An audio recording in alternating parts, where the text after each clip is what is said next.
Bom, vamos dar início então a mais uma edição dos Diálogos Anpoff, essa é a edição número 9, né? O Diálogos Anpoff é uma iniciativa da Diretoria de Comunicação da Anpoff de organizar uma série de lives durante esse período de distanciamento social, uma série de entrevistas com professores de filosofia, mas também com intelectuais públicos, né? De outras áreas das humanidades que refletem sobre temas fundamentais da vida social, temas contemporâneos que são relevantes para a comunidade acadêmica da filosofia. Na semana passada, tivemos uma conversa entre o Anderson Flor do Nascimento e a Catiúcia Ribeiro sobre filosofia africana. E na semana que vem, a gente vai ter uma live com a Yara Frateschi, a professora Yara Frateschi, e a filósofa Djamila Ribeiro, sobre o tema Quem tem medo do lugar de fala, né? Bom, eu queria agradecer desde já a professora Franciele Petri, que é diretora de comunicação da atual gestão. Aí eu estou tentando estabilizar aqui com o fone, mas está difícil. Você resolveu se alinhar ao desastre nacional. Exatamente, eu estou completamente alinhado. Queria agradecer então pelo convite, pela proposta, queria agradecer a Nádia Junqueira pela organização dessa série, junto com a Fran. Bom, eu sou Eduardo Socha, sou membro do GT de Teoria Crítica da Anpoff, e o convidado de hoje dos diálogos é Francisco Bosco, ensaísta, letrista, poeta, filósofo, né, que teve uma experiência como gestor público. Ele foi presidente da Funarte, naquela prisca era, né, em que ainda havia uma coordenação básica do setor da cultura no governo federal, né, quando ainda havia um Ministério da Cultura, né. O Francisco, ele é autor de diversos livros e ensaios, né, sendo o mais recente A Vítima Tem Sempre Razão, que saiu pela Todavia em 2017, e atualmente ele participa do programa semanal Papo de Segunda, né? Pessoal, aí, melhorou. Papo de Segunda pelo canal GNT, motivo pelo qual, aliás, a live está sendo realizada hoje, terça-feira, excepcionalmente, e não numa segunda-feira, como de costume. O Francisco, ele concluiu no ano passado, ele realizou um documentário em codireção com o artista visual Raul Mourão, um documentário, um longa-metragem que vai estrear nesse mês, dia 19, não é isso, Chico? Sexta-feira, isso. Sexta-feira, portanto, daqui a 3 dias, né, um longa-metragem no canal Curta Brasil, né, o longa-metragem se chama O Mês Que Não Terminou, né, e é um belo ensaio visual, um cinema-ensaio, né, sobre as consequências de junho de 2013, né, desde junho de 2013 até a eleição do Bolsonaro, né, passando pelo impeachment da Dilma em 2016. Então o filme está baseado nesse ensaio que o Francisco redigiu, se eu não me engano, em junho de 2018, né, para a Folha de São Paulo, né, na Ilustríssima, portanto antes da eleição, né. Então, e o filme consiste numa série de entrevistas, de depoimentos, de imagens de arquivo, né, com entrevistas com intelectuais, com jornalistas, com ativistas, e essas entrevistas, esses depoimentos, eles são entremeados, né, com vídeos de obras de artistas contemporâneos. Então nós temos lá um registro de obras do Nuno Ramos, da Leonora de Barros, do Caio Guimarães, né? É um filme polêmico, né? É um filme polêmico porque, ao contrário dos outros filmes sobre junho de 2013, ou sobre o golpe, de novo, falou em golpe e caiu o celular. Pronto. Ao contrário, né, desses filmes,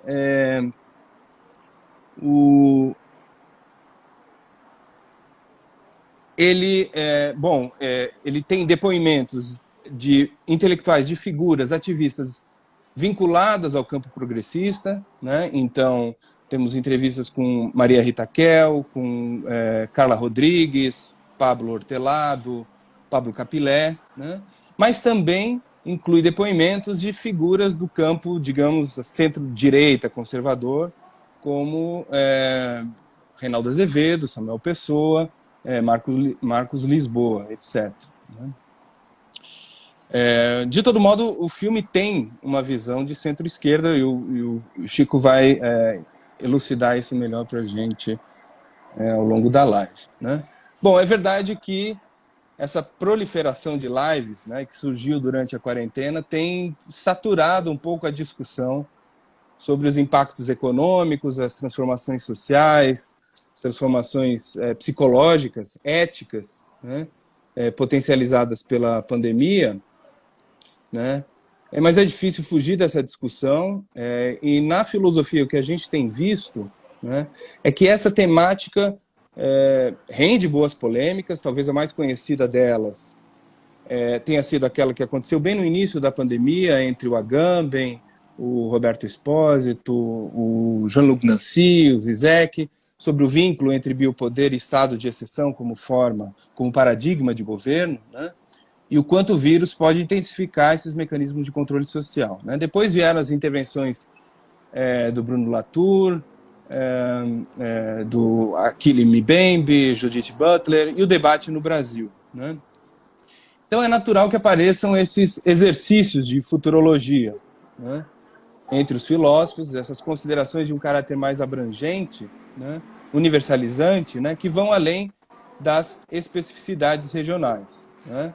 O Bruno Latour, por exemplo, avançou a hipótese de que esse enfrentamento social da pandemia, né, dessa crise sanitária sem precedentes, já é uma preparação para as mudanças climáticas, né, que estão por vir, né, para o enfrentamento dessas mudanças climáticas que estão por vir. O Zizek, por sua vez, ele chega a dizer que se a gente compreende a palavra filosofia como nome, né, para a nossa orientação básica no mundo, né, com a pandemia nós vamos experimentar também uma verdadeira revolução filosófica, né? Bom, tudo isso é interessante, mas é problemático também, porque de fato a gente não sabe que tipo de sociedade vai vir, né? Qual o futuro da pós-pandemia, né?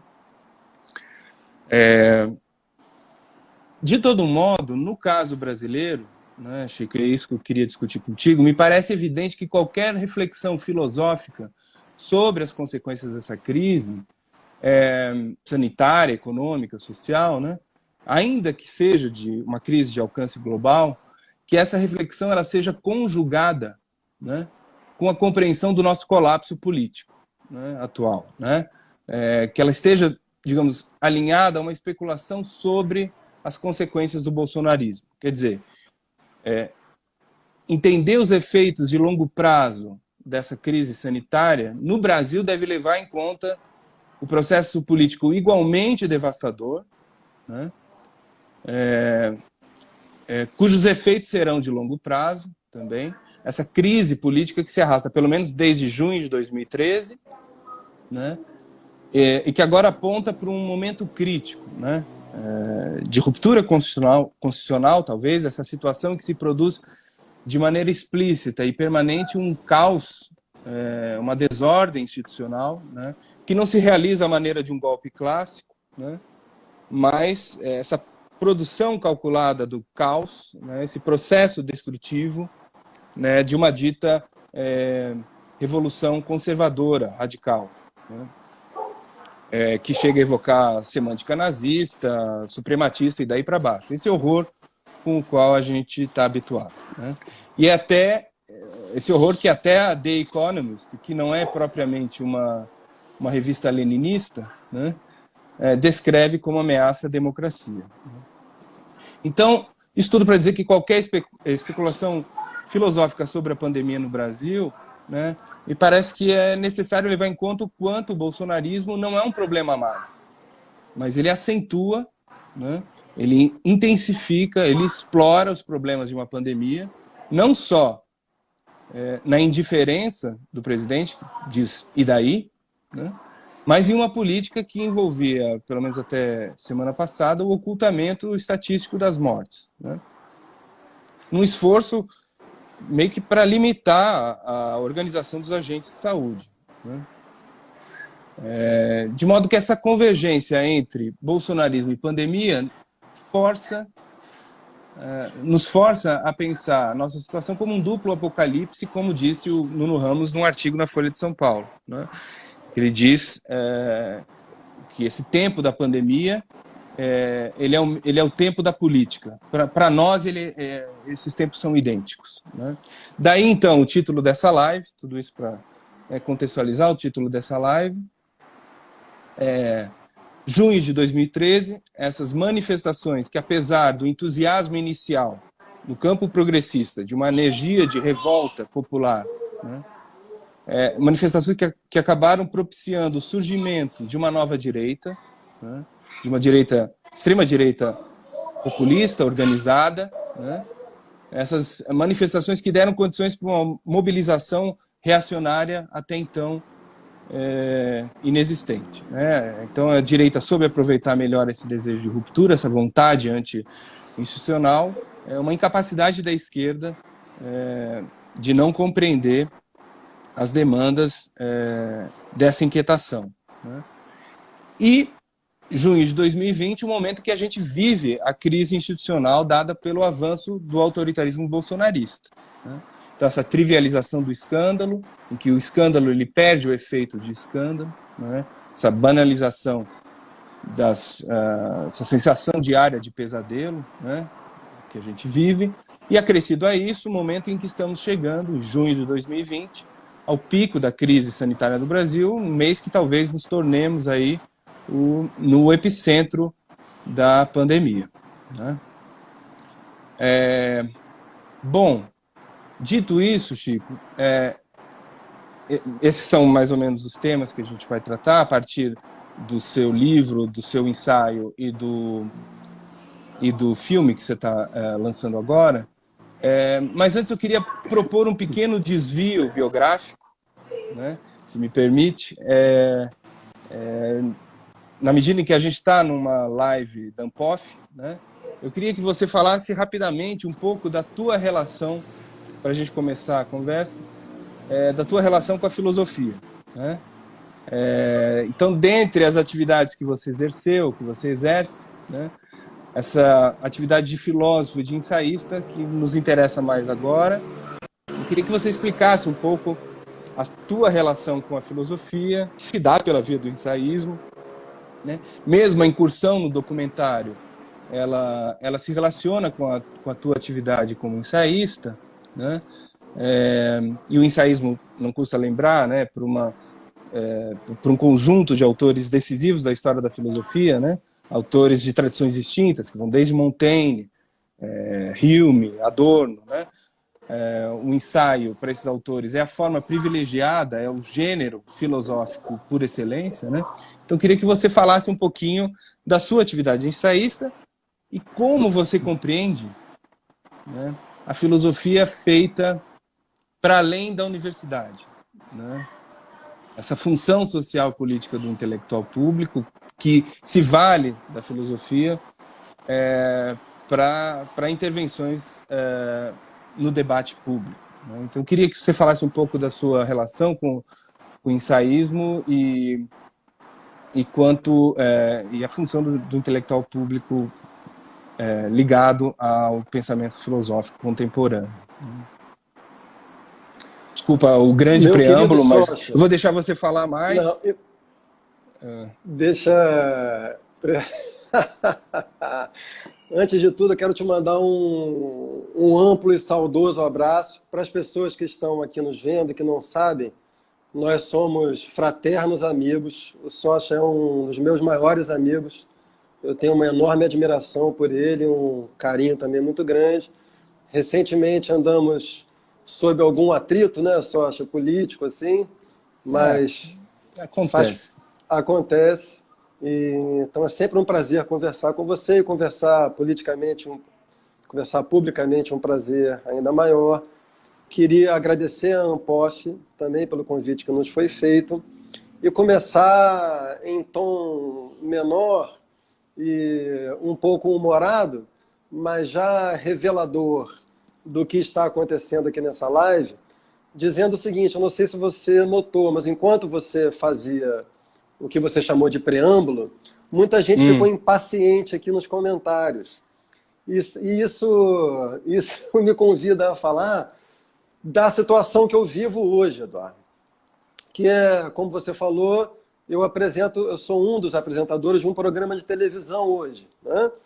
Isso é alguma coisa mais ou menos acidental na minha vida, porque eu tenho uma trajetória que é da universidade, né? Eu fiz mestrado, doutorado, dei aula, comecei a dar aula cedo, mas ao mesmo tempo, e por outro lado, eu sempre tive o desejo, sempre, desde cedo na minha formação universitária, tive o desejo de ocupar essa zona de mediação entre o que seria um registro teórico, acadêmico, e o registro quantitativamente, socialmente mais amplo da cultura, né?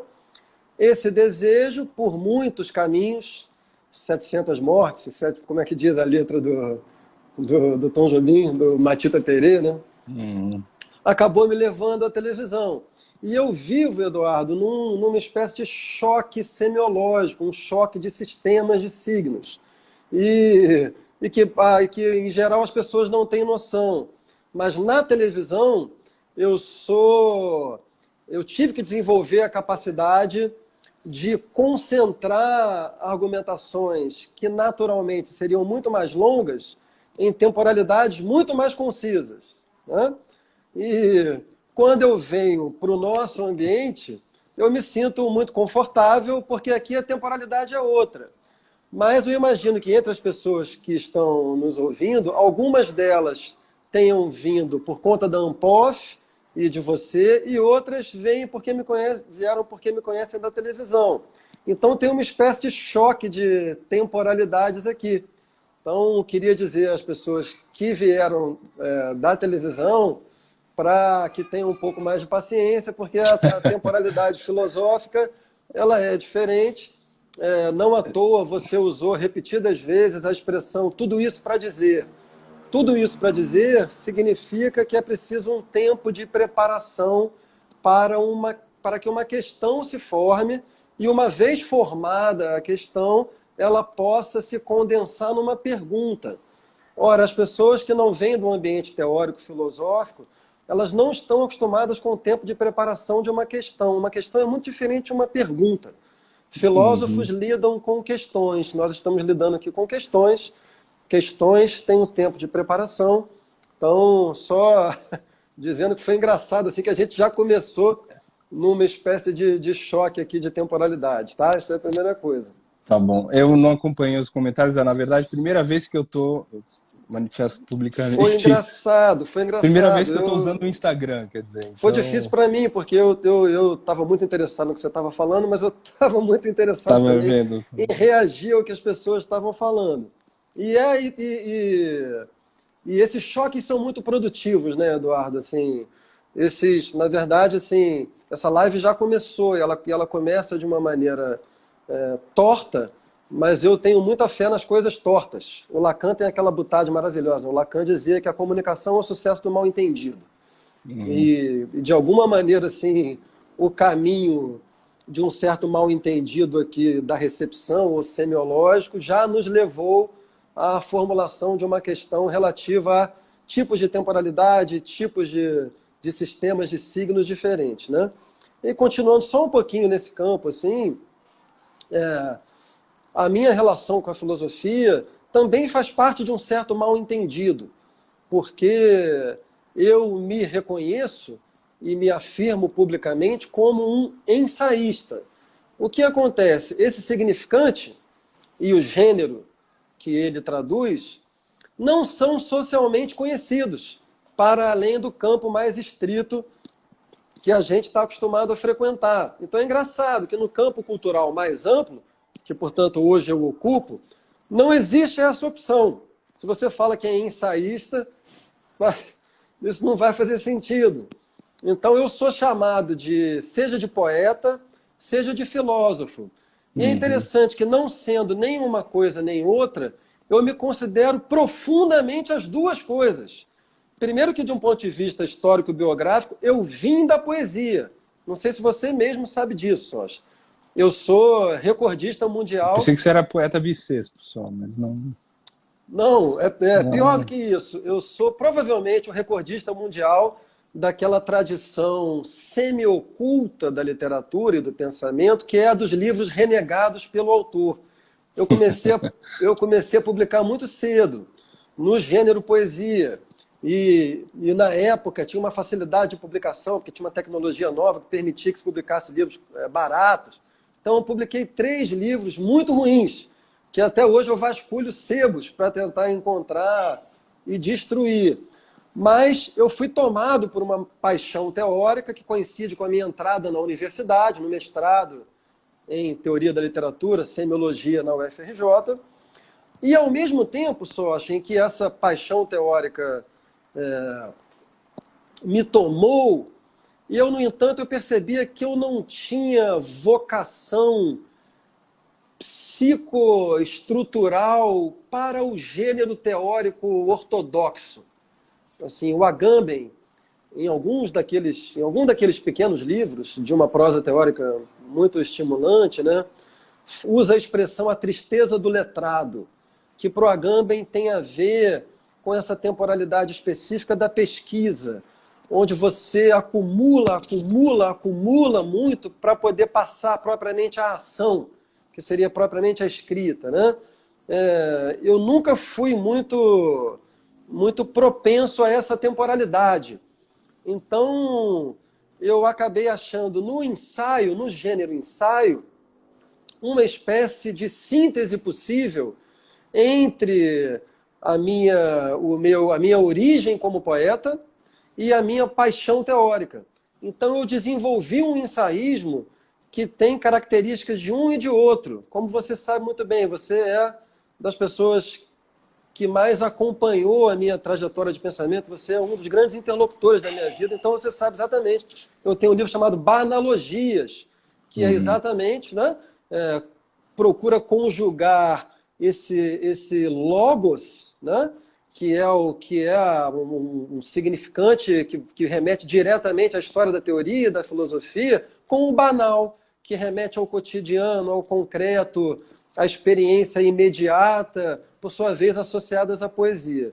Tudo isso para dizer que, não sendo nem poeta e nem filósofo, eu, entretanto, sou as duas coisas num sentido muito mais profundo. Isso me faz estar à vontade aqui na Ampof com você. Maravilha. Bom, eu confesso que eu não estava acompanhando os comentários, vou ficar mais atento em relação a isso. E, de fato, a temporalidade do Instagram não é a temporalidade da filosofia. Eu estou aprendendo isso agora, em público. Então, eu vou começar, então, Chico, falando já sobre o seu filme, né? Sobre junho de 2013, em que você, no seu texto lá, A Vítima Tem Sempre Razão, e também no ensaio publicado na Folha, né, você fala dessa formação de um novo espaço público brasileiro, né, de uma nova cultura política brasileira, né? E esse ensaio ele serviu de base para o roteiro do filme. O filme é dividido um filme ensaio dividido em capítulos, né? E, portanto, esse ensaio ele tem ele organiza basicamente o que você procurou traduzir em termos visuais, né? Bom, você disse recentemente que junho de 2013 não pode ser pensado nem como a partir do que veio depois de junho, e nem pode ser pensado sem levar em conta o que aconteceu com o país depois de junho, né? Então, e o que aconteceu depois está longe de ser animador, né? E aí me interessa o conceito que você propõe do novo espaço público brasileiro, se me permite um resumo bem condensado, né, própria temporalidade do Instagram. Basicamente, o novo espaço público brasileiro, tal como você define, consiste na conjugação de 3 fatores. O primeiro, as revoltas de junho de 2013, em que eclode essa polarização da sociedade, uma extrema polarização, explicitação dos conflitos, né? Segundo fator, o colapso do lulismo, né? e o desmanche já da democracia liberal. O terceiro fator, a expansão das redes sociais digitais, então essa comunicação descentrada, fragmentada, que mobilizam, essa comunicação que mobiliza nichos e fortalece a lógica de grupo. Né? Depois eu queria retornar a essa noção para falar como você propõe uma solução entre as políticas de reconhecimento e as políticas de redistribuição econômica. Né? Dizer o seguinte, você também afirma que a direita ocupou as ruas, né? Ocupou o sentido ideológico, né, das manifestações de maneira mais, digamos, eficaz. Né? E o que restou em comum naquele momento, com o campo progressista, é um desejo genérico que se condensa na expressão contra tudo que está aí. Né? Então sobrou esse desejo de ruptura institucional que a nova direita antissistêmica, né, soube aproveitar. Né? O seu livro ele busca, de maneira muito ponderada, né, com uma argumentação densa, restabelecer certo equilíbrio no debate dessas duas tendências políticas, né, da políticas de reconhecimento e políticas de redistribuição, mas ela tem um paradoxo, né, que é de pressupor a existência de um espaço público comum, que permitiria, digamos, em termos kantianos, né, você que cita Kant nesse livro, permitiria o uso público da razão. Né? Mas você mesmo reconhece que há uma tendência fragmentária das redes sociais, a consolidação da lógica de grupo, e que essa lógica de grupo se dá muito mais pelo afeto, e não por argumentos racionais. Né? Ou seja, a gente não está vivendo um momento de suspensão, talvez as redes sociais intensificaram esse processo, né? De suspensão da eficácia do argumento racional, ou seja, dessa noção de um uso público da razão. Né? Você mesmo diz que a ação política, né, ela se localiza na dimensão do desejo, né? Ou seja, das formações subjetivas identitárias, tanto à esquerda quanto à direita. Né? E não necessariamente da adesão a um bom argumento, à disputa discursiva pelas melhores ideias. Né? Então você diz, por exemplo, que o antipetismo é, antes de tudo, um afeto, né? E não um conjunto de argumentos. Né? Se a gente pensar, por exemplo, nos memes, né?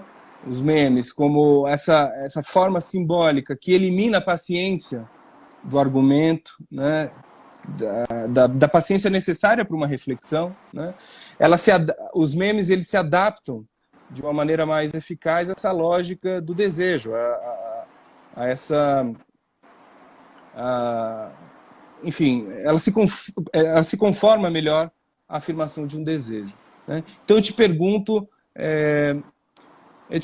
isso, quer dizer, a gente não está vivendo um momento de suspensão da eficácia do argumento racional? Né? E de que maneira, então, um livro que propõe um certo diálogo, estabelecimento de um uso público da razão, pode funcionar nesse ambiente disfuncional, digamos, das redes sociais, né? Excelente, Eduardo. Tem tantas maneiras de abordar isso, né? Eu vou escolher um pouco aleatoriamente por onde começar e vou ver o que eu consigo cobrir, tá? Você falou uma frase minha a respeito de junho. Eu queria só tornar ela um pouquinho mais precisa, né? O que eu costumo dizer é que junho não pode ser pensado nem exclusivamente sob aquele que foi o seu destino, mas nem tampouco exclusivamente sem considerar que o bolsonarismo foi, afinal de contas, o seu destino, né? E por que é isso? Por que isso me parece importante? Porque junho é a consequência de um acúmulo de impasses que vem de temporalidades diferentes, né, Eduardo? Mas seja como for, esse acúmulo, ele acabou soltando uma enorme energia política no ar, na atmosfera brasileira, né? E, parafraseando uma velha frase do Nietzsche, é como se o Brasil tivesse passado de uma democracia de baixíssima intensidade para uma tentativa, para uma cultura política quase bárbara, sem passar por o que seria uma cultura política amadurecida, institucional, né? E eu acho que, em larga medida, assim, o que nos está faltando é isso, né? Havia um déficit de cidadania que veio do modo como a democracia liberal foi gerida no Brasil, e não apenas no Brasil, né? Junho é um dos epifenômenos de uma crise mundial. Talvez o mais importante deles tenha sido a crise de 2008, nos Estados Unidos, que produziu diversos fenômenos no mundo, entre eles junho no Brasil. E o que as democracias liberais represaram, né, foi justamente uma cidadania mais potente, né? As democracias liberais, tal como a gente as conheceu, elas foram mais liberais do que democráticas. Então, um dos aspectos de junho foi um grito de tentativa de retomada do poder histórico do sujeito, né?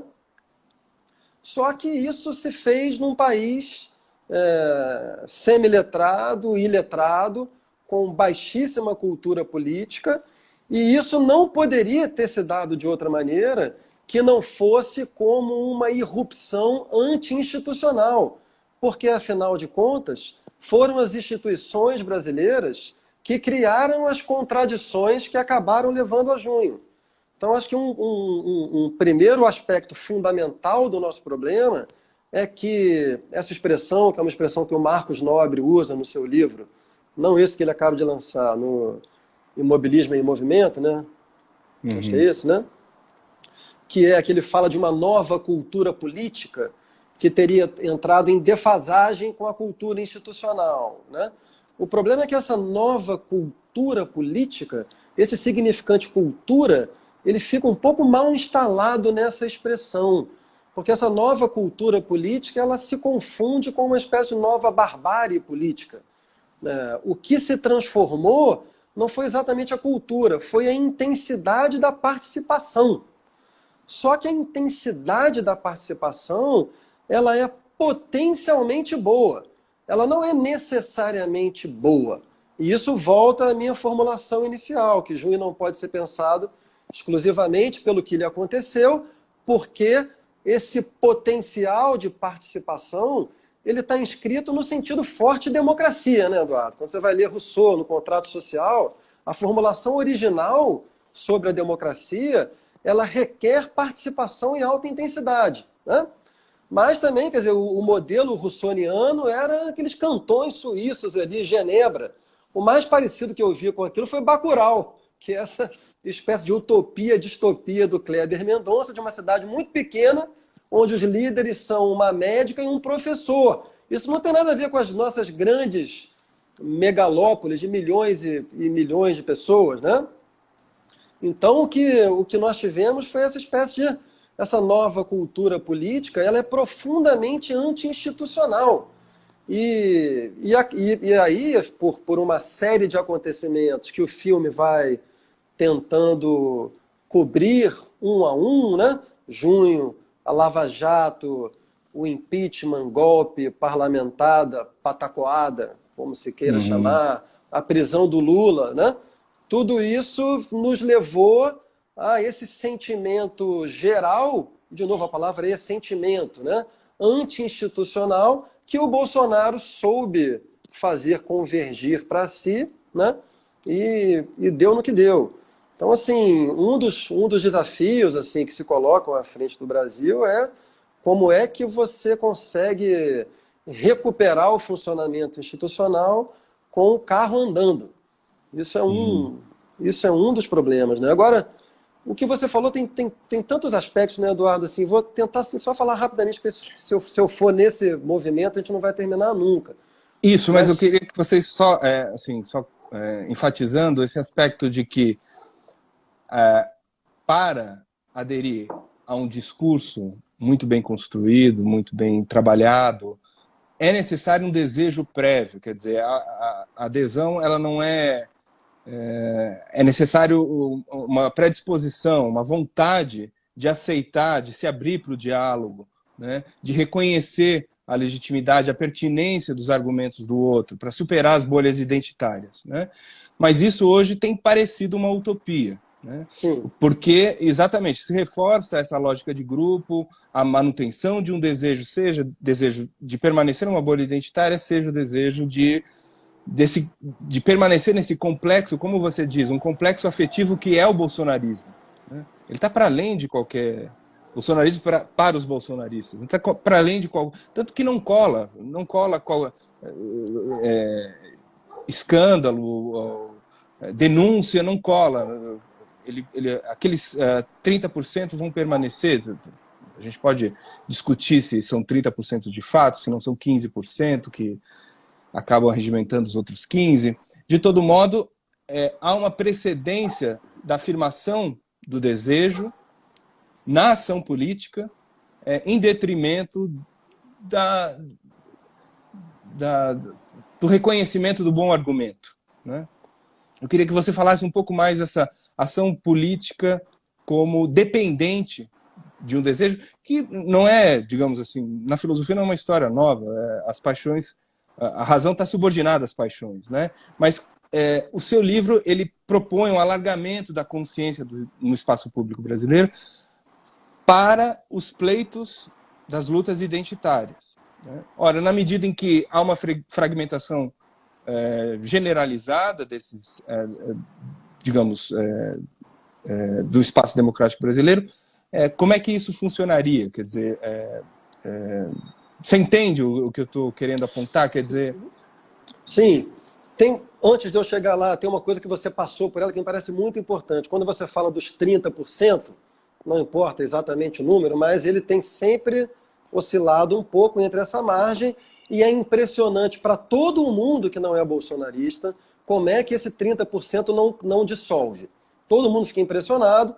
Eu acho que a essa altura já dá para falar em duas fases do bolsonarismo, uma fase pré-pandemia e uma fase pós-pandemia, né? E eu acho que muitos de nós, se não a totalidade, esperava que a partir do comportamento irresponsável é uma palavra muito, muito frágil, né, para o modo como o Bolsonaro vem lidando com as consequências do vírus no Brasil. Todo mundo esperava que finalmente esses 30% fossem derreter. Pasme, não derreteu. Tem uma certa variação ali, né, quando você analisa muito bem as pesquisas, tem um certo grupo social ligado ao empresariado, que tem mais dinheiro, ele perdeu esse apoio, porque tem muito pequeno empresário que quebrou agora, mas ele recompôs essa base por meio do auxílio emergencial dos R$600, alguns até precipitadamente desenterraram a tese do André Singer, do realinhamento eleitoral, que aconteceu no Lismo, blá, blá, blá. O que eu acho interessante falar sobre isso, Socha? Por que essa base não derrete? Tá? O Roland Barthes, dizia uma coisa interessante. Ele dizia o seguinte, que os grandes sistemas discursivos, a maioria deles, que logrou se impor historicamente, eles tinham um dispositivo de sentido comum, análogo. Esse dispositivo era o seguinte, esse dispositivo é tal que ele era capaz de assimilar qualquer crítica que vinha de fora em uma confirmação do próprio sistema de pensamento. Então ele não apenas neutralizava as críticas, como ele transformava essas críticas num referendo da própria pertinência do sistema de pensamento. Então, trocando em miúdos, por exemplo, para o cristianismo, a noção de pecado é esse dispositivo que desempenha essa função. Então, os não cristãos que discordam dos princípios fundamentais do dogma estão cometendo um pecado. Portanto, o próprio sistema discursivo assimila a crítica de fora e a transforma em validação do seu sistema. Para a psicanálise, por exemplo, seria a noção de resistência. Se o analisando se não faz sentido alguma verdade que emergiu no processo analítico, ele está sob resistência. Então, a sua crítica, a sua negação, de novo, confirma para o marxismo a alienação. Se você não concorda que a luta de classe é o motor da história, é porque você é um sujeito alienado. Para o identitarismo, para a lógica identitária, é a noção de lugar de fala.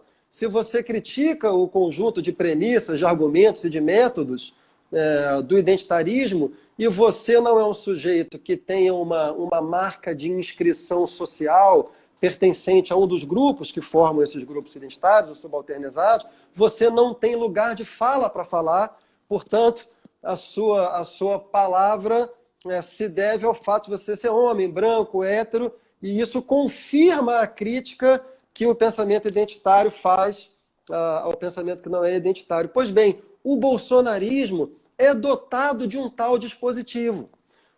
O dispositivo do bolsonarismo, que corresponde a esses demais que eu falei, é o seu caráter antissistêmico.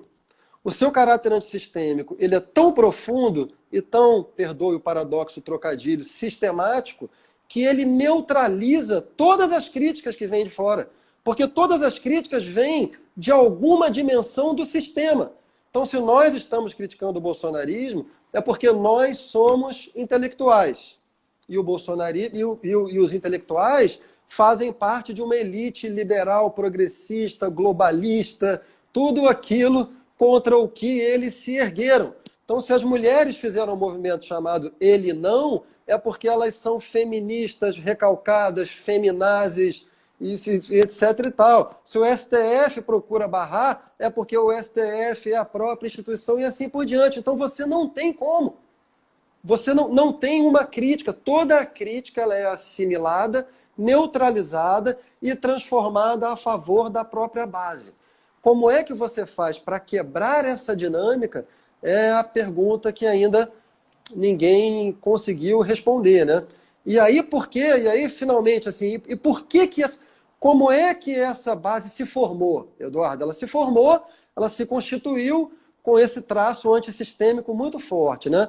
Mas por que ela se formou com tal densidade, com tal coesão?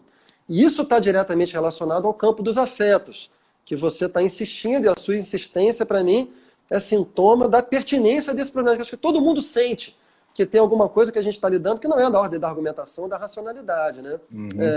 Acho que uma das maneiras de entender esse processo é recuando um pouco a temporalidade da formação do bolsonarismo, recuando algumas décadas, tá?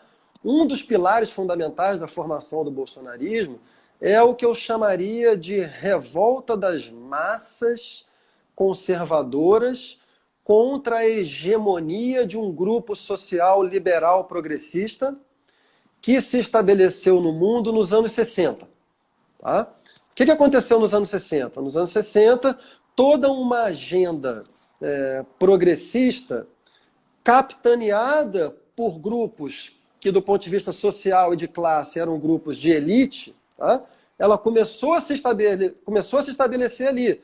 Então, a revolução feminista, a revolução sexual, a contracultura, as experimentações com drogas, tudo isso começou a estabelecer a hegemonia de uma agenda que a gente poderia chamar de agenda de tentativa de consumação da modernidade.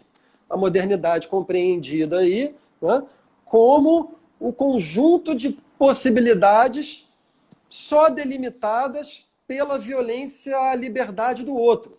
Então você pode ser o que você quiser em todos os âmbitos da sua vida, desde que você não interfira com a liberdade do outro. O que acontece, Socha? Tem um grande pensador conservador, que eu não sei se você já chegou a ler, que é o Michael Oakeshott, um filósofo conservador, para mim um dos grandes filósofos do século XX. O Oakeshott tem um ensaio muito bonito, onde ele fala de duas tradições, a tradição moderna e a tradição antimoderna. E o que o Oakeshott vai dizer é que a antimodernidade ela é consubstancial à modernidade. No momento mesmo em que a modernidade emerge, você tem uma quantidade de sujeitos que se sentem empoderados e emancipados pela modernidade, porque têm mais liberdade para exercer a sua individualidade. A própria noção de indivíduo, como a gente sabe, ela é contemporânea da modernidade, né? Mas enquanto para muitos sujeitos a modernidade foi um acontecimento histórico emancipador, para muitos outros a modernidade foi um acontecimento histórico terrível. Há muitos ressentidos com a modernidade. A história do ressentimento com a modernidade, a história do sentimento e ação antimoderna, ela começa junto da modernidade. E um dos seus capítulos mais recentes é esse que começa nos anos 60. Porque no momento mesmo em que uma elite liberal progressista começa a implementar a sua agenda, uma maioria silenciosa, segundo a expressão do ex-presidente americano Nixon, nos anos 70, né? Uma maioria silenciosa começou a remoer o seu ressentimento contra essa agenda. Ora, o que acontece? Por uma série de razões, essa maioria silenciosa ficou relativamente silenciosa, enquanto a democracia liberal teve os seus 30, 40 anos de relativo sucesso, né? Quando a democracia liberal começou a fazer água, essas pessoas começaram a se empoderar, e o momento de ruptura disso no Brasil, de quiasmo, né? Em que a agenda liberal foi declinando e a agenda, que eu não chamaria nem de conservadora, eu chamaria de reacionária, se sentiu forte o suficiente para tomar o poder, foi a partir da fissura de junho. Junho criou uma fissura institucional que permitiu que isso finalmente emergisse. Agora, é curioso, né, Eduardo? E, ao mesmo tempo, isso é que a gente teria que conversar muito melhor. Não sei se a gente vai ter tempo hoje, mas... Não vai. Tá, mas fica o convite para uma próxima já. Viu? Porque a gente está com... temos aí, tempo. Acho que... Não sei como eu faço para ver quantos minutos eu tenho ainda. Enfim, vai acabar. Bom, vai acabar. E se acabar, vai ficar no ar, assim. Vai ficar tudo vai acabar, tudo vai acabar. Mas deixa eu só pelo menos enunciar a questão, que a gente não pode deixar de dizer, que foi também a partir de junho que surgiu a nova vertente ou a nova onda do movimento identitário, de grupos subalternizados, que, embora, como você sabe, eu tenha determinadas críticas a essa lógica, a esse movimento, eu sou fundamentalmente alinhado com esses movimentos, como qualquer pessoa minimamente razoável no Brasil e no mundo, né? Mas é muito importante dizer que a emergência da força desses movimentos, e talvez tenha sido a única agenda progressista que obteve algum êxito nesses últimos anos, né? Essa agenda se chocou muito frontalmente com os grupos reacionários que emergiram nessa fissura, né? E esse choque foi muito profundo e foi muito ruim, o choque, né? Então, para terminar, assim, de alguma maneira, a gente planejou falar sobre isso, a gente não teve tempo de falar sobre isso, mas o choque entre reacionários e a agenda dos grupos subalternizados fez o pensamento brasileiro sair do eixo, Eduardo. Assim, há um acúmulo secular de pensamento brasileiro que formou determinadas tradições de pensamento que são divergentes, têm os seus conflitos entre si, mas são todas construtivas e têm uma contribuição enorme para dar ao nosso projeto civilizatório. Enquanto a gente estava nessa conversa, veio essa bosta, essa lama horrenda do bolsonarismo e acabou com tudo isso. Então também é parte do nosso desafio voltar a colocar a conversa no outro trilho, entre identitários, grupos subalternizados e o grupo que eu chamaria de uma tradição que eu chamaria de pró-mestiçagem, né, no Brasil. A gente precisa, de alguma maneira, colocar a cultura brasileira, o pensamento brasileiro no eixo novo. Para isso, vai ser preciso que a gente se livre primeiro do bolsonarismo. Desculpe. Tá, maravilha. Ô Chico, agora a gente tem esse problema do tempo. Eu queria aproveitar e te perguntar se você teria alguns minutos, um chorinho aí, para você responder um pouco sobre essa proposta de síntese, né, no livro que você está trabalhando agora, entre essa tradição, isso que você denomina como uma tradição pró-mestiçagem, né, que remonta, enfim, José Bonifácio, Gilberto Freire, Caetano, Risério, Wisnik, próprio Darcy Ribeiro, de um lado, né, e de outro lado, essa tradição crítica anti-mestiçagem, que você localiza ali na sociologia uspiana, com Florestan, com Yanni, com Fernando Henrique, com Schwartz, né? E com Abdias do Nascimento posteriormente, e com a eclosão dos movimentos identitários, essa tendência de pensar por coletivo, né? Então eu queria fazer essa pergunta, mas para isso a gente precisaria terminar a live agora e começar uma nova. Não sei se você tem tempo, não te perguntei se você teria aí uns 10 minutos de chorinho. Eu tenho uma live real com a minha filha de 6 meses que precisa dormir daqui a pouco, mas acho que uns 15 minutos ainda a gente consegue, se você tiver disponibilidade. Eu tenho, Socha. Eu acho que vale a pena porque seria impossível tratar disso em 2 minutos. Pelo menos em 10 eu consigo. Tá, então a gente faz o seguinte. Tá, você desliga e a gente liga de novo. Quem quiser continuar, continue. Quem não quiser, se sinta à vontade para sair. Desde já a gente agradece a todo mundo que teve a paciência de nos escutar. Obrigado àqueles que nos acompanharam até agora. Isso. Então. E a gente recomeça só para terminar essa questão, uns 10, 15 minutos no máximo. Tá bom, então. A gente fecha e recomeça? Isso. Isso, né? Então vai. Vamos lá. Oi, Chico. Vamos lá, então? Vamos lá. Então, e se possível, você falar, então, de que maneira essa irrupção da maioria silenciosa, ressentida, né, nada tem a ver com essas duas tradições que você mapeou como projeto de país. Né? Exatamente. Ainda tem algumas pessoas entrando. Mas, enfim, eu vou começar. Socha, quando a gente conversou e você me disse que queria abordar essa questão, eu fui reler o capítulo do meu livro novo, que está em andamento, né? Para me preparar para responder. E demorei mais de 2 horas para ler o capítulo. É um capítulo longo, denso e tal. E é uma discussão longa que envolve muita gente. Eu vou tentar fazer um resumo bem esquemático, tá? Esse resumo seria assim. Eu identifiquei, relativamente à cultura brasileira, 2 tradições principais de pensamento. Há outras. Essas são as que me parecem as principais.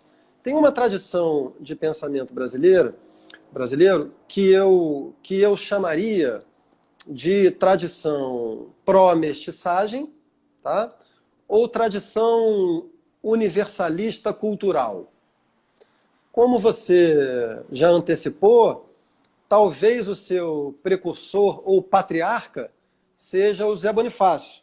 O Zé Bonifácio deveria, a meu ver, com mais forte razão, ser chamado de precursor da tradição do pensamento pró-mestiçagem no Brasil do que de patriarca da independência. Porque a independência ele só abraçou meio circunstancialmente, nem era a posição dele a princípio. Em que consiste essa posição, Eduardo? Consiste no seguinte, ela parte da premissa de que a miscigenação, a mestiçagem, é um fato no Brasil. É um fato histórico. Tá? O Brasil são 2 países. Tem um país que é a franquia, que é uma espécie de franquia da metrópole capitalista portuguesa, então é uma empresa periférica do capitalismo metropolitano, e cujo sentido, portanto, é rigorosamente de exploração, ou salvacionista, no caso dos jesuítas, cuja ocupação é latifundiária hereditária, né? A cargo feita segundo o modelo das capitanias hereditárias, e cuja ocupação oficial se deu segundo o modelo da Casa Grande Senzala, o modelo extremamente perverso, onde a miscigenação se deu sob a forma do estupro mesmo. Aí essa palavra deve ser usada mesmo, então como a gente está cansado de saber. Ok. E ainda o sentido institucional desse Brasil é aquele que corresponde à expressão modernização conservadora, né?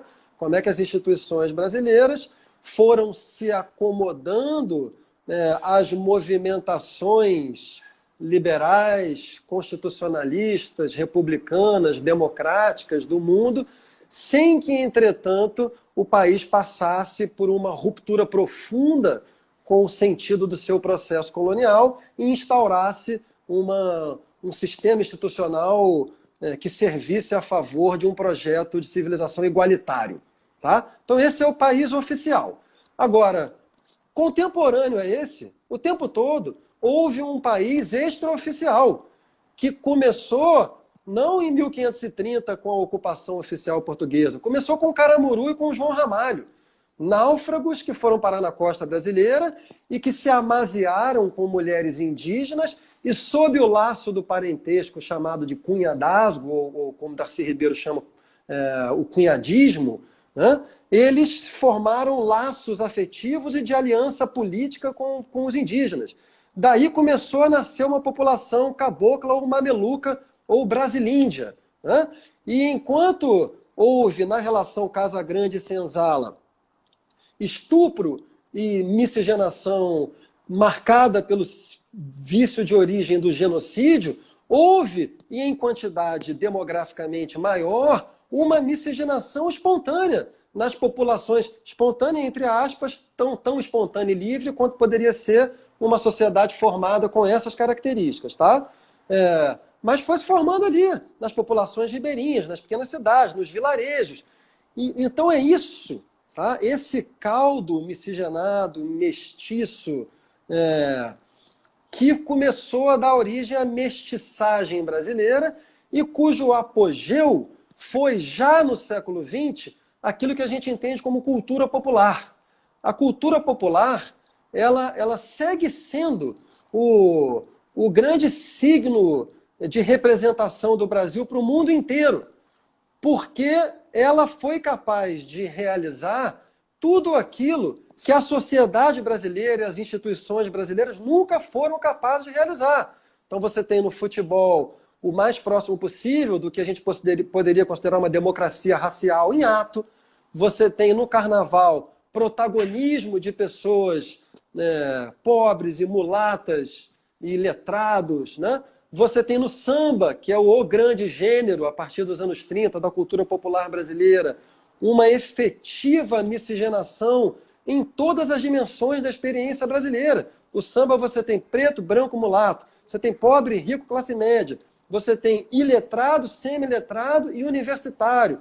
Você tem tradição melódica, harmônica europeia e tradição de síncope ou contrametricidade africana, né? Então a cultura popular é essa grande dimensão da experiência brasileira que consagra o fato da mistura, da porosidade na experiência brasileira. Tá?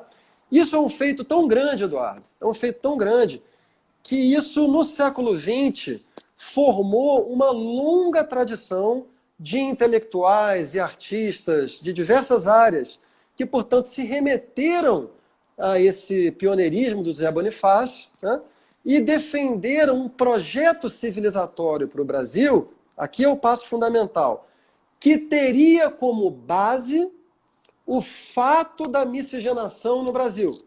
Eles não são ingênuos e nem perversos, tá? Porque eles são todos aliados ao campo progressista, a ponto de ignorar que a miscigenação no Brasil ela é uma miscigenação desigual, ela é perversa, ela é hierarquizante, etc. e tal. Ninguém é burro, nem ignorante, nem perverso, tá?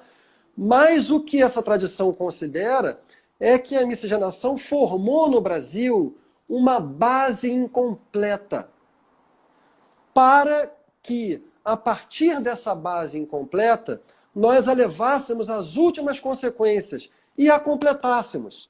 Então, para essa tradição, a miscigenação é incompleta, assim como para uma certa tradição filosófica, a modernidade é incompleta. E o que a gente deveria fazer era completar a modernidade. Tá? Bom, essa é essa tradição. O ponto mais dramático, recente dessa tradição, o seu grande ponto de contestação recente, foi em 2006, quando surgiu o projeto de lei que visava federalizar o regime de cotas em universidades públicas, que já tinha sido implementado, por exemplo, no Rio de Janeiro, na UERJ. Né? Foi 2006 isso ou 2010? Já não me lembro. Nesse momento, Eduardo, houve um manifesto encabeçado pela Ivone Meg, antropóloga, e um intelectual ligado ao movimento negro. Esse manifesto, ele era um manifesto contrário à implementação dessas cotas. Ou, no mínimo, pedia que se instaurasse um movimento reflexivo mais abrangente, tá, antes da implementação das cotas. Quem assinou esse manifesto? Caetano Veloso, Maria Hermínia Tavares, Vanderlei Guilherme dos Santos, Ferreira Goulart, muitos intelectuais, todos eles pertencentes ao campo progressista. O que eles consideravam? Eles consideravam que o projeto civilizatório do Brasil a ser defendido era um que devia partir da miscigenação e levar a miscigenação às últimas consequências e, portanto, chegar a um universalismo de fato por via da multiplicação infinita das raças. Então, você pega o fenótipo brasileiro, a cor da pele brasileira, né? E você multiplica aquilo às últimas consequências. Aí você não tem preto e branco, você tem um gradiente tão infinito que já não é cabível falar de raça. E nisso você estaria diante de um universal real, com base no fenótipo e na experiência miscigenada biocultural do Brasil. Tá? Essa era a defesa. Bom, esse projeto ele sofreu um primeiro ataque com a geração da USP, a que você se referiu dos anos 50, Florestan Fernandes à frente, mas não só ele. E aí é muito interessante, né, Eduardo? Porque a geração dos chamados grandes explicadores do Brasil, Nabuco, Gilberto Freire, Paulo Prado, Oswald de Andrade, todos eram de classes altas, né? Então é muito interessante que a universidade, para quem ataca a universidade pública hoje no Brasil, né? É muito interessante que a universidade tenha forjado um chefe de escola como Florestan Fernandes, que era filho de empregada doméstica, chegou a ser engraxate, né? E era o que no pensamento, por exemplo, do Schwartz, a gente poderia chamar de um agregado. Se eu não me engano, ele teve os estudos custeados pela patroa, da mãe dele, né? Então, em Florestan Fernandes que tem a primeira crítica muito contundente a essa tradição de intérpretes do Brasil, que são os intérpretes culturalistas ligados à mestiçagem, Gilberto Freire é o principal entre eles, que pensavam o Brasil por essa perspectiva de uma universalidade. Né? No caso de Gilberto Freire, uma universalidade que se dava na cultura.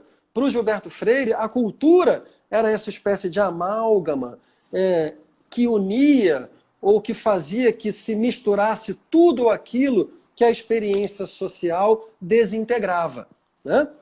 E essa primeira geração aí do Florestan, e que não à toa tem um outro lugar de fala, né? Revoluciona a interpretação do Brasil, vai criticar essa tradição, porque vai dizer que esse universalismo dessa tradição cultural é um universalismo de alguma maneira falso, porque ele é encobridor das tensões e conflitos efetivos de classe que estão sob a base desse amálgama cultural. O segundo momento fundamental dessa tradição, que portanto a gente poderia chamar, falta de melhor termo, tá? De anti-universalista, é a obra do Abdias do Nascimento. Eu considero o genocídio do negro brasileiro a grande nêmesis do Casagrande Senzala, do Gilberto Freire. E, embora o livro do Abdias não tenha a abrangência, a envergadura e nem a beleza estilística do Casagrande Senzala, é, para mim, um clássico do mesmo tamanho, por ser quase como uma espécie de fundador de discursividade.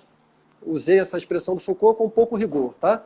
Mas, de fato, o Abdias do Nascimento funda uma tradição brasileira de pensamento anti-universalista, só que enquanto a geração da USP criticava o universalismo da tradição culturalista porque ela encobria as tensões de classe, o livro do Abdias, a obra do Abdias, o pensamento do Abdias, critica o universalismo cultural porque ela encobre as tensões de raça. Tá? Então, tudo que o clássico do Gilberto Freire integra, o clássico do Abdias desintegra. Então, a partir daí, então, com a USP dos anos 50 e a obra do Abdias nos anos 70, a gente já tem de uma maneira muito consolidada uma tradição anti-unista que aí vai se desdobrar em diversos movimentos. Eu destacaria a obra dos Racionais MCs, tá? Que foi o primeiro momento em que essa crítica ao universalismo de base cultural foi formulado dentro da cultura. Isso foi uma coisa assim, de um gesto, de uma força cujos desdobramentos a gente vê até hoje. E mais recentemente, a nova onda dos movimentos identitários que está diretamente ligada a essa tradição. Tá? Ora, para encaminhar o argumento para o final, não há dúvida alguma que essa tradição anti-universalista está corretíssima nas suas críticas aos limites e deficiências da tradição pró-mestiçagem universalista cultural. A maior crítica que pode ser feita é que, no fim das contas, a prometida universalização do Brasil, que deveria tomar como modelo a mestiçagem e a cultura popular, nunca chegou nem perto de acontecer. Isso me parece razão suficiente para que uma nova tradição de pensamento e praxis se erga e diga, ora, desse jeito não vai. Então nós precisamos explicitar todos os conflitos que a tradição mestiça, por definição, encobre. Né? Porque a tradição mestiça ela é, por definição, dissolvente. A mestiçagem é uma dissolução. Né? E assim se deu. E isso foi muito importante em todas as suas etapas, inclusive nessa agora da nova onda de movimentos identitários. Entretanto, Eduardo, aqui vai o passo, que é o passo que eu estou dando nesse livro, né? E que eu não quero antecipar completamente, mas eu vou antecipar o esquema. Tá? Eu acho que seria necessário pensar uma espécie de tempo que corresponderia ao tempo da dialética, que seria o seguinte: o pensamento universalista cultural pró-mestiçagem seria a tese brasileira. Tá? A tradição anti-universalista seria a antítese brasileira.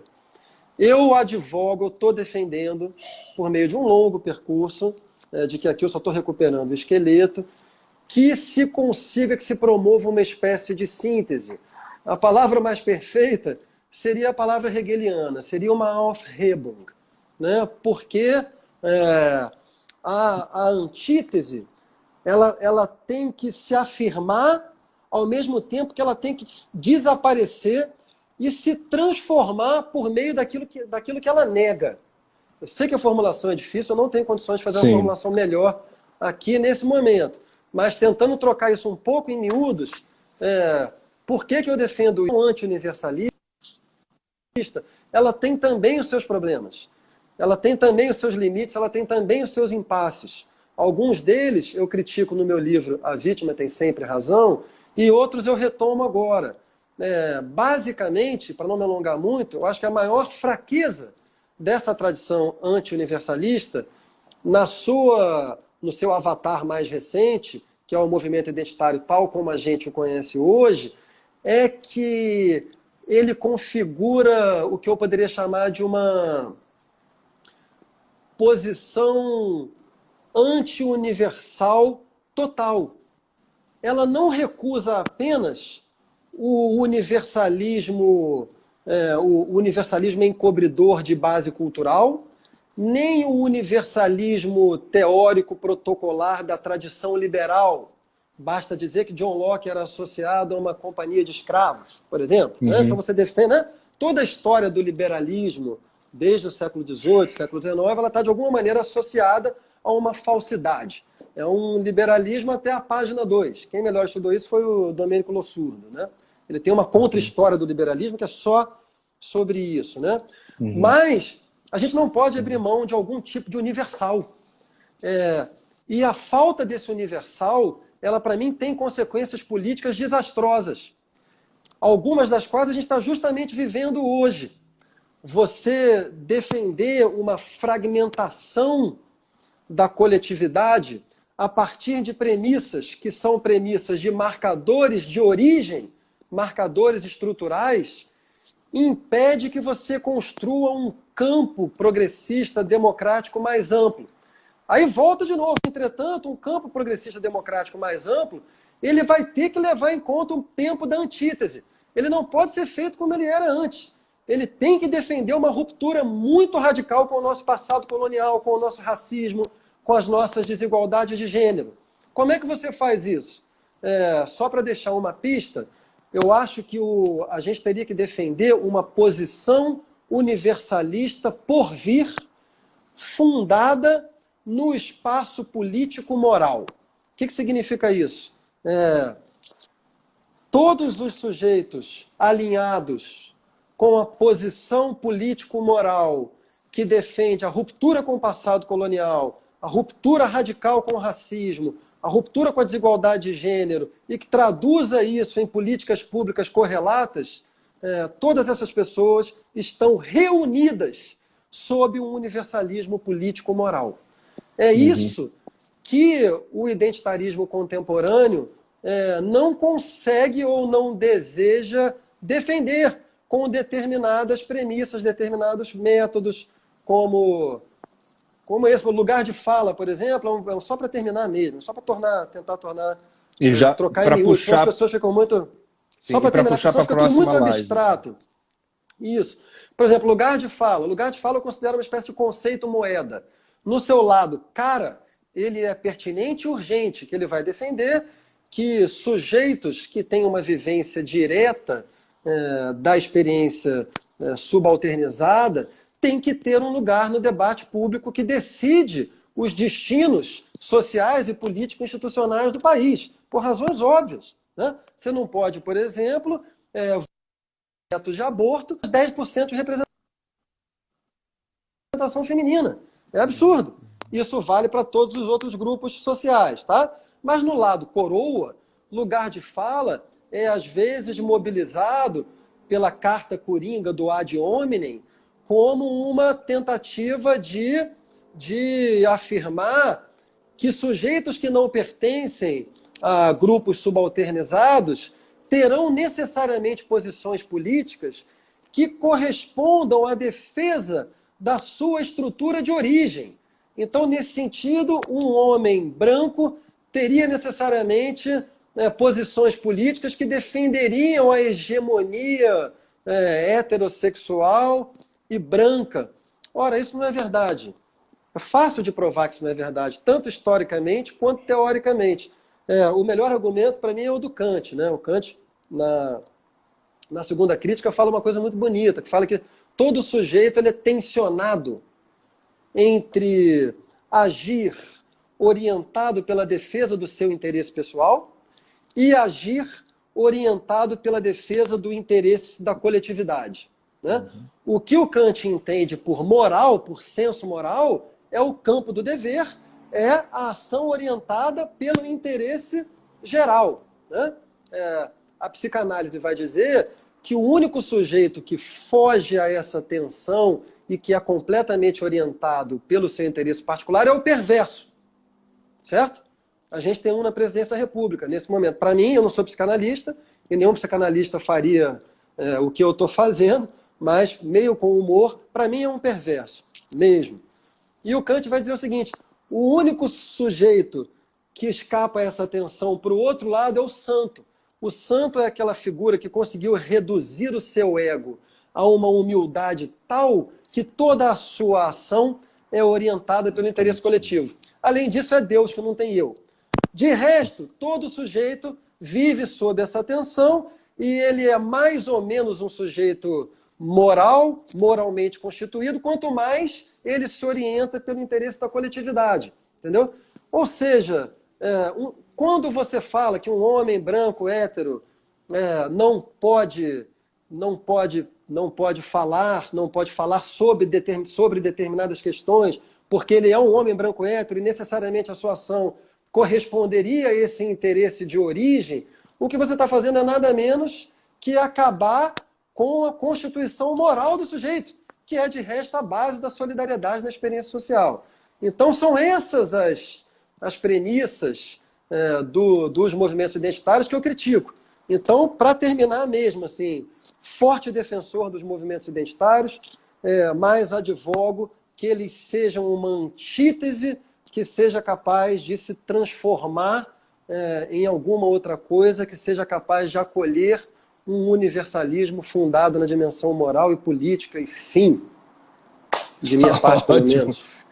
Obrigado, Chico. Jesus. Uma fantástica exposição. Eu acho que esses temas já estavam, em alguma medida, também indiciados nesse livro A Vítima Tem Sempre Razão, quando você fala que é necessário atravessar a identidade, ou atravessar as identidades visando essa experiência social universal, né? De alguma medida você já estava prefigurando aquilo que pretende agora sistematizar e consolidar no próximo livro.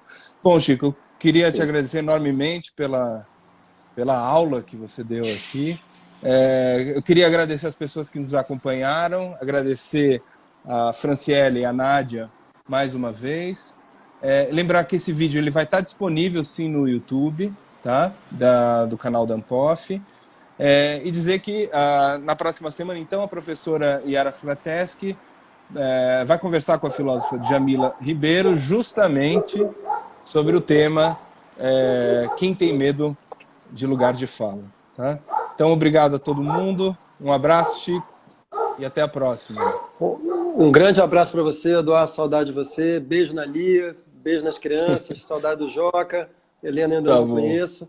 E um grande abraço para todo mundo que nos ouviu aqui, entre eles alguns amigos nossos, Luísa Duarte, Ana Braga, Dandara Ferreira, outras pessoas aqui. Beijo para todo mundo.